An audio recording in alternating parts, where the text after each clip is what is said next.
విపంచి బ్లాగ్స్కి స్వాగతం.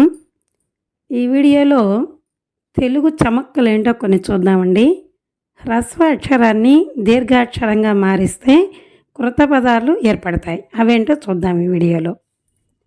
దివి, దీవి, విధి, వీధి, రమ, రామ, మది, మాది, నెల, నేల, ధర, ధార, గడి, గాడి, జమ, జామ, వడ, వాడ, నది, నాది, నగ, నాగ, రవి, రావి, నవ, నావ, బలి, బాలి, పది, పాది, పర, పార, దరి, దారి, పగ, పాగ, కొన, కోన, ఎల, ఏల, వర,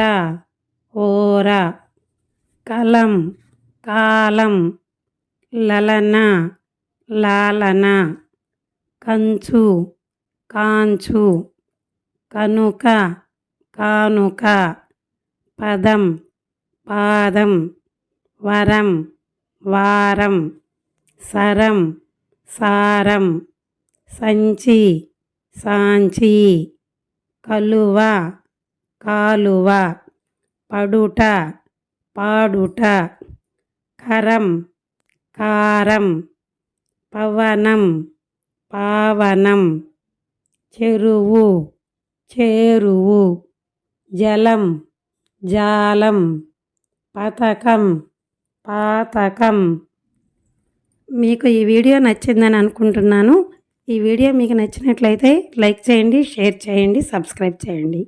thank you for your watching.